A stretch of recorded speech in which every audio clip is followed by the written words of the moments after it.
Olá, como é que estão vocês? Tudo bem? Pela terceira semana eu vim incomodar vocês aqui com os nossos encontros de catequese. Eu sei que não é um incômodo, se por um acaso você não viu, semana passada nós tivemos 2 vídeos, porque houve eu e a Rúbia ali, os dois acabaram fazendo vídeo, nós lançamos o vídeo da Rúbia e depois eu coloquei o meu vídeo como mais também uma forma uma forma de conhecimento para todos vocês. Tá? Então, o vídeo correto era o vídeo da Rúbia, tá? Eu que fui metido e pedi para colocarem mais um vídeo lá, que eu já tinha feito, eu achei que podia ajudar cada um de vocês. Vamos começar nosso encontro, em nome do Pai, do Filho e do Espírito Santo, amém. Pedir a presença de Deus, pedir a presença do Espírito Santo em cada um de nós, que a gente possa se sentir no colo desse Espírito Santo, que a gente possa se sentir amado por esse Espírito Santo, que a gente possa sentir entregue a Ele e que Ele possa guiar toda a nossa vida, mas principalmente esse momento do nosso encontro, esse momento onde a gente vai ter esse aprendizado. Vinde, Espírito Santo, enchei os corações dos vossos fiéis e acendei neles o fogo do vosso amor. Enviai o vosso Espírito e tudo será criado, e renovareis a face da terra. Oremos, ó Deus que instruísse os corações dos vossos fiéis, com a luz do Espírito Santo, fazei que apreciemos retamente todas as coisas, segundo o mesmo Espírito, e gozemos sempre da sua consolação. Por Cristo Senhor nosso. Amém. Temos aqui a oração para os nossos santinhos. Então, este é São Pedro, tá? Rogai por nós, São Pedro, rogai por nós. E São Judas, rogai por nós. São Judas Tadeu, né? Não é o Judas que traiu Jesus, é o outro. Então, como hoje nós vamos falar do Espírito Santo e apóstolos, vamos pedir a intercessão desses nossos 2 amigos, tá joia? Em nome do Pai, do Filho e do Espírito Santo. Amém. Então, hoje nós vamos fazer 2 encontros, o encontro 6 e o encontro 7, tá? Espero que todos vocês tenham acompanhado os nossos encontros passados, estejam lendo o nosso manual, para que a gente possa também usar, né, desse conhecimento, desse conteúdo que o manual passa para a gente, para que a gente possa aumentar a nossa experiência, aumentar o nosso conhecimento a respeito daquelas coisas que são tratadas nos nossos vídeos, tá? Então, a primeira coisa que nós vamos falar vai ser, talvez eu esteja até fazendo um encontro invertido, tá? Eu acho que eu vou fazer um encontro invertido, porque um encontro vai falar sobre Paulo e a outro encontro vai falar sobre os apóstolos da primeira comunidade. Então eu vou falar primeiro sobre a primeira comunidade, sobre o Espírito Santo que vem nesses apóstolos e sobre a vida dessa primeira comunidade, e depois eu vou falar sobre Paulo.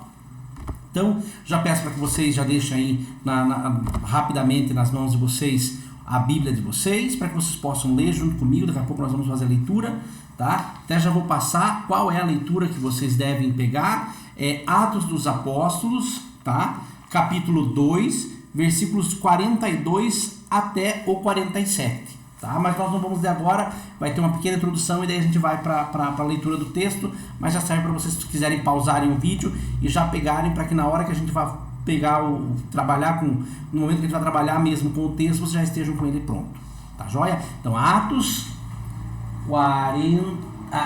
2, 42 até o 47, até o final do capítulo ali, tá joia? Então a primeira coisa que é preciso a gente entender: Jesus morre. Puxa, Jesus morreu, acabou. Não, ele deixa o Espírito Santo. Mas ele deixa com quem? Ele deixa com a igreja, ele deixa com os apóstolos. Tá? Os apóstolos foram aqueles que ele escolheu para que continuassem com esse trabalho. Então, esse trabalho não podia parar. Jesus vai embora e só aqueles que viveram lá naquela época é que saberiam disso? Não, Jesus sabia que o mundo precisava conhecê-lo. O mundo precisava compreendê-lo e por isso escolheu esses 12 homens, né?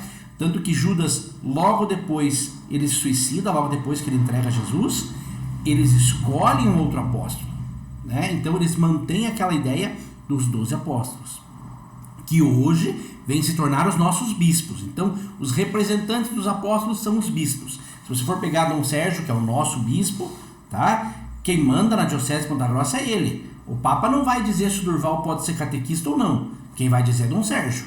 Dom Sérgio é que tem essa autoridade. O Papa não vai dizer se eu posso ser catequista ou não. Porque aqui nesse território quem manda, quem representa os apóstolos é Dom Sérgio. É ele que é guiado pelo Espírito Santo. Vamos lá? Então, Jesus morre, ficam os apóstolos. Aonde que eles vão? Eles vão se esconder por medo. Né? Lembra que tem aquela passagem, estando fechadas as portas por medo dos judeus, porque eles não tinham ainda se encontrado. A gente falou isso no encontro passado. Eles não tinham ainda se encontrado, eles estavam com medo.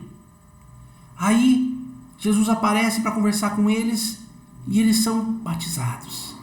Aí depois, eles resolvem sair do cenáculo, o Espírito Santo vem como pomba sobre eles e eles passam a explicar as coisas, a conhecer, a cativar, a pregar por todos os lugares. Puxa, aí foi maravilhoso, porque aí eles estavam repletos do Espírito Santo e eles podiam passar para todo mundo esse conhecimento que eles tinham.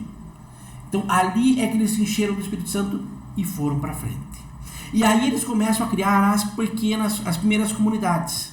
E aí nós vamos ver qual era a síntese dessa primeira comunidade, que é maravilhosa. É assim que a igreja deveria ser hoje, nesse mesmo modelo, sem mudar nada, tá? Nós vamos ver aqui. Então, se você não pegou a sua Bíblia, pegue a sua Bíblia, Atos dos Apóstolos, capítulo 2, a partir do versículo 42, tá? Pare lá, vá pegar para a gente ler junto, que é importante, fixa melhor.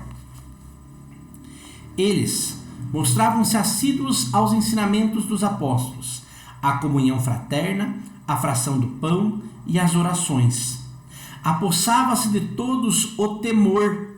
Temor de Deus. Lembram que nós falamos nos dons do Espírito Santo? Pois numerosos eram os prodígios e sinais que se realizavam por meio dos apóstolos. Todos os que tinham abraçado a fé reuniam-se e punham tudo em comum, vendiam suas propriedades e bens, dividiam-nos entre todos, segundo as necessidades de cada um. Dia após dia, unânimes, mostravam-se assíduos no templo e partiam o pão pelas casas, tomando o alimento com alegria e simplicidade de coração. Louvavam a Deus e gozavam da simpatia de todo o povo. E o Senhor acrescentava cada dia ao seu número os que seriam salvos. Puxa, que leitura bonita, hein?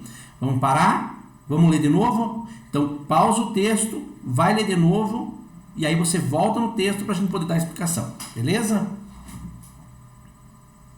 Agora que você já parou, já leu de novo esse texto, prestou atenção, nós vamos tentar nos colocar aqui e compreender o que aconteceu com essa primeira comunidade. Então, os apóstolos conheciam muitas pessoas, porque eles tinham andado por aquela região. Mas eles iniciam ali naquela região de Jerusalém. E eles começam a fazer essas pequenas comunidades e primeiras comunidades. Então, o que é que eles faziam? Eles se isolaram e começaram a viver entre eles. Então, nós temos aqui 5, 6, 10, 15, 20 famílias que são famílias cristãs. Nós vamos viver juntos. Nós vamos rezar juntos. Nós vamos partilhar juntos. O problema de um é o problema de todos. Foi isso que eles fizeram. Eles seguiram verdadeiramente os ensinamentos de Jesus. Então veja aqui o que eles faziam. Eles mostravam-se assíduos nos ensinamentos dos apóstolos. O que são os ensinamentos dos apóstolos? São as mensagens do Evangelho. São as boas novas sobre Jesus. Naquele tempo ele estava se escrevendo, mas os apóstolos iam lá e contavam essas histórias. Então eles ouviam em primeira mão essas histórias, o que Jesus fez, o que Jesus não fez. Puxa, lembra aquele dia, a gente saiu com Jesus, foi caminhar, Jesus fez isso, Jesus fez aquilo. Deve ter sido maravilhoso você estar presente naquilo e saber e beber de toda aquela capacidade que eles tinham de contar quem foi Jesus. Deve ter sido maravilhoso estar lá. Depois, diz que eles estavam assíduos na comunhão fraterna. Tá? O que é comunhão fraterna? Eles viviam uma vida de comunhão, uma vida onde tudo é de todos, né? Então tudo é partilhado, tudo é nosso, não é meu. É o meu carro, a minha casa. Não, a casa é nossa. Se a outra família está chegando hoje e não tem onde ficar, fica aqui nesse quarto, né? Puxa, eles não têm o que comer, come da minha comida, né? Eles partiam tudo era em comum. Aí eles faziam a fração do pão. O que é a fração do pão? É a nossa missa. É a nossa missa. Eles faziam a fração do pão, ou seja, eles já tinham a missa como nós temos hoje. Na verdade, era um rito um pouquinho diferente, né? Era um pouco mais demorada, ela levava 4, 5 horas, você jantava junto na missa, né? Mas era um rito riquíssimo, muito bonito. Se não tivesse essa pandemia, talvez a gente poderia ter feito com todos do quinto tempo uma missa dessa, uma celebração dessa, para vocês entenderem como é que funcionava lá naquela época. E aí eles passavam também a estar juntos nas orações. Ou seja, se eu como junto, se eu vivo junto, se eu rezo junto, se eu escuto a palavra junto, eu estou vivendo em sintonia. Era isso que acontecia com essa primeira comunidade. Eles viviam em sintonia. Então não tinha briga, não tinha inveja, não tinha nada disso. Por quê? Porque cada um visava o bem do outro. Puxa, mas o Joãozinho não trabalhou hoje. O Joãozinho não trabalhou porque o filho dele estava doente e não pôde ir para a agricultura e plantar. Então nós vamos plantar para ajudar. Mas quando amanhã eu precisar que ele venha ajudar, o Joãozinho vai ajudar. Era essa a forma que eles viviam. Eles olhavam sempre pelo bem, compreender pelo bem. Puxa, não é que o cara não veio trabalhar porque evadiu? Não veio trabalhar porque não pôde. Então nós vamos, como amigos, suprir essa necessidade. Então, gente, esta mensagem deste momento é a mensagem que a comunidade cristã tem que dar hoje. E aí você diz assim, puxa, João, mas é tão difícil ver isso? Será? Vamos olhar para a nossa cidade de Ponta Grossa. Comece a pensar na tua cabeça aí quantos hospitais tem em Ponta Grossa. O hospital mais antigo de Ponta Grossa é a Santa Casa. Quem é que fundou a Santa Casa? Foi o povo católico. Foram os cristãos. Depois nós temos o Hospital Vicentino. Quem são os vicentinos? Católicos. Nós temos o Hospital Bom Jesus. E o que eles são? Católicos. Nós tivemos o Hospital Evangélico, que eram dos luteranos, que eles são cristãos. Opa, nós temos o Hospital São Camilo. O que ele é? Católico. Opa! Os hospitais mais antigos de Ponta Grossa foram criados por quem? Pelos cristãos e principalmente pela Igreja Católica. Por que isso? Porque não basta eu estar bem, eu preciso que o outro esteja bem. Quem cuida dos asilos de Ponta Grossa? O Lar das Vovozinhas, o Asilo São José, São Vicente de Paulo, perdão. Quem que cuida? A igreja. Somos nós, igreja, que todos nós somos igreja. Somos nós, igreja, que cuidamos, ou seja, eu estou partilhando daquilo que é meu para o outro. Quem mais cuida de creches na cidade de Ponta Grossa? A igreja. Quem faz um trabalho maravilhoso de ensino nas escolas? A igreja. Ou seja, a igreja, a gente não percebe, porque a gente não vive mais todo mundo junto numa pequena comunidade. Nós somos uma grande comunidade onde todo mundo trabalha, onde todo mundo faz a sua parte. Então, eu, Durval, trabalho com evangelização, mas eu também faço obras sociais, eu faço auxílio quando precisam. Opa! Eu faço a minha parte dentro dessa grande comunidade que é a igreja. E isso a gente está falando só de Ponta Grossa. Para vocês terem uma ideia, a cada 10 hospitais do mundo, tá? Cada 10 hospitais do mundo,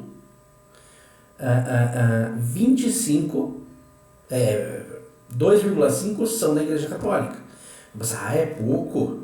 Não, não é pouco. Veja, os católicos não são eles são 1 bilhão, nós temos 7 bilhões de pessoas. Então veja, nós somos 1 bilhão, nós temos 1/7 do mundo, mas temos 1/4 dos hospitais. Nós temos mais hospitais do que lugares onde nós estamos. Por exemplo, a Igreja de Ponta Grossa ajuda a manter um hospital na África, numa região muçulmana. Por que isso? Porque é a nossa forma de ajudar o mundo. A igreja faz isso, ela vive em comunidade. Nós, a igreja, somos quem mais tem crianças em creches que cuida, quem ensina mais crianças, quem tem mais hospitais, quem tem mais leprosários, são aquelas pessoas que estão com hanseníase, perdendo partes do corpo, ninguém quer trabalhar com elas, a igreja trabalha. As crianças que são abandonadas, a igreja trabalha. Ninguém faz um trabalho maior que nós. Por quê? Porque nós seguimos o exemplo daquela pequena comunidade. Por isso que quando você olha para as coisas dos teus amigos, você diz assim, puxa, não posso olhar com inveja. Ou quando você tem mais que o teu amigo, você diz assim, puxa, eu vou dividir com o meu amigo. Hoje deixa que eu pago o lanche para ele, deixa que eu ajudo de tal forma. É isso que é viver em comunidade.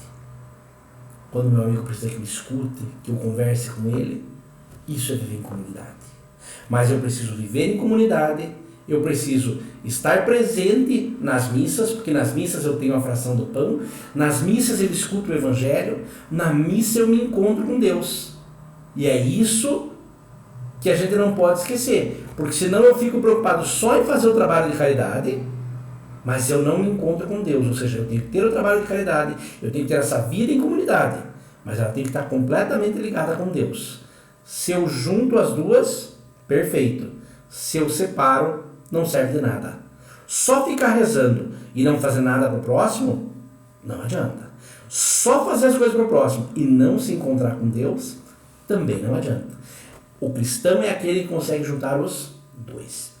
E como exemplo de um bom cristão, eu trouxe uma figurinha aqui. Olha, tá inclusive com uma espada.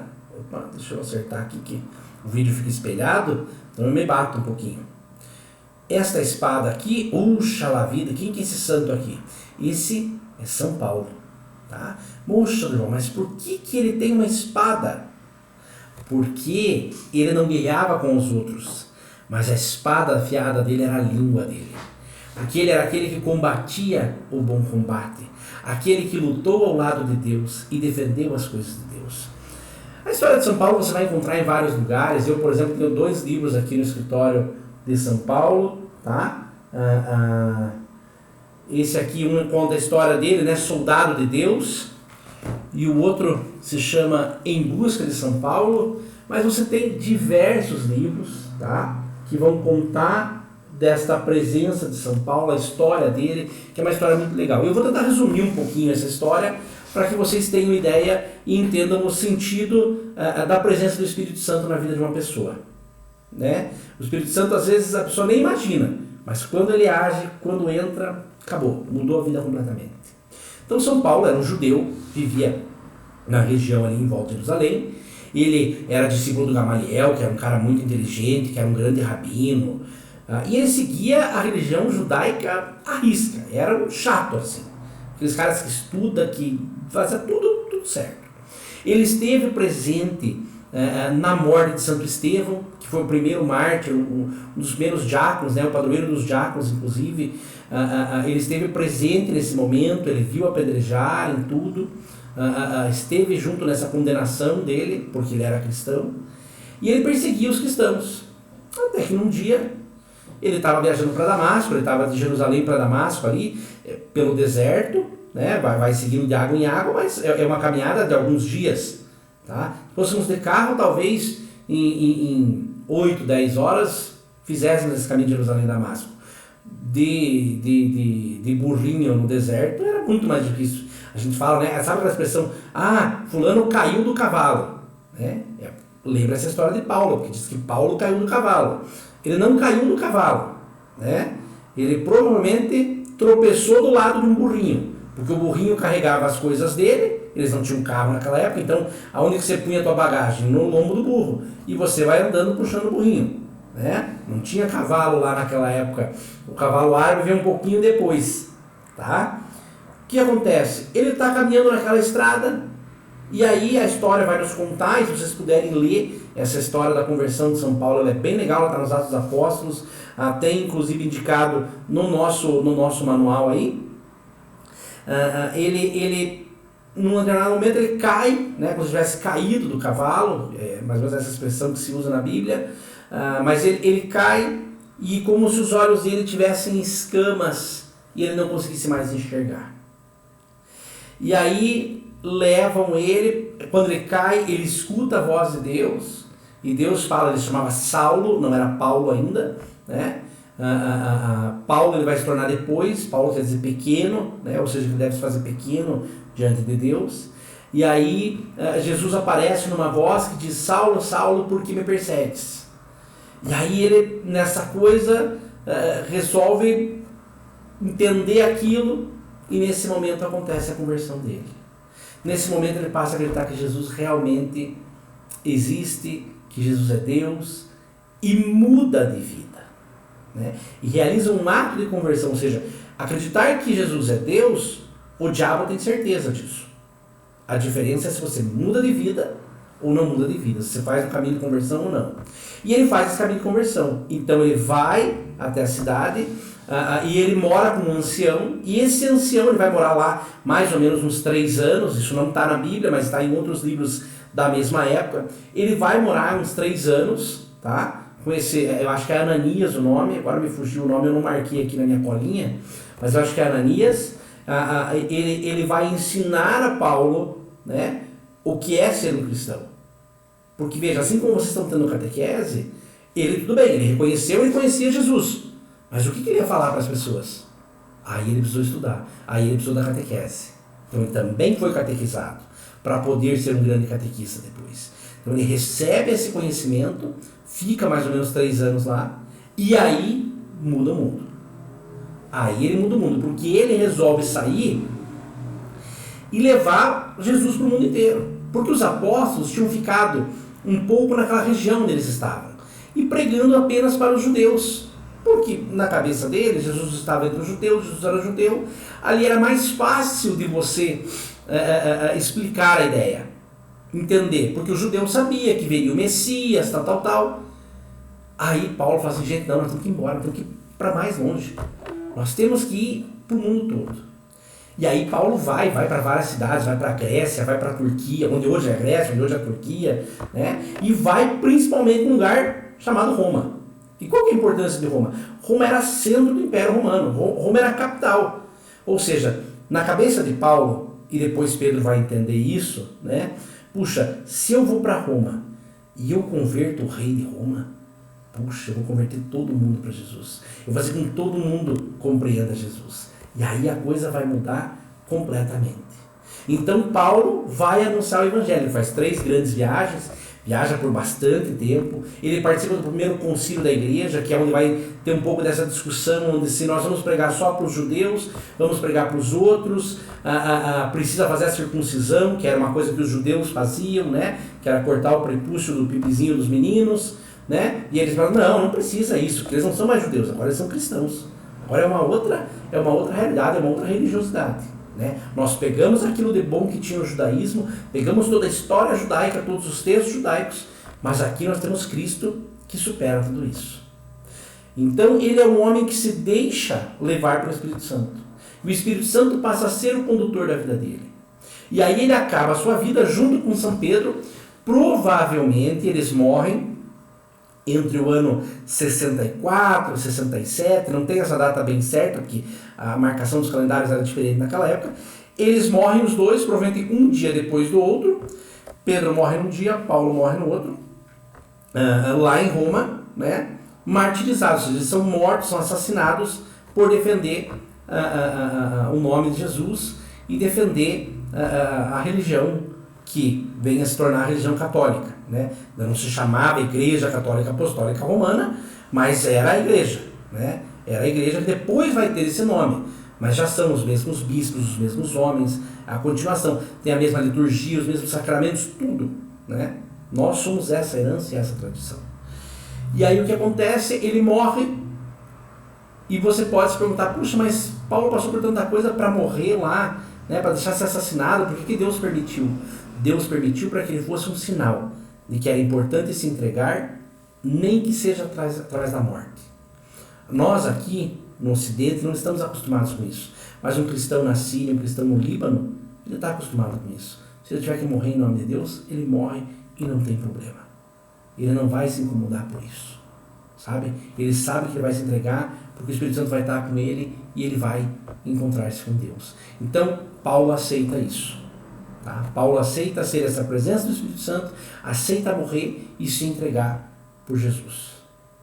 Espero que eu tenha podido explicar para vocês isso bem. Aqui, lembrando que a comunidade permanece até os dias de hoje, nós temos outro representante dos apóstolos, né? Esse aqui é São João Paulo II, né? São João Paulo II, bem feinho, mas é São João Paulo II aqui. Tá? A gente sabe que o santo não está aqui, não tem gente que ele mostrando o santo, não. Isso aqui é a imagem de gesso para me lembrar que São João Paulo II foi um grande homem, pregou muito nessa terra, viveu muito nessa terra e vale a pena esse encontro com ele. Espero que todos tenham gostado, espero que vocês tenham aproveitado esse encontro de hoje.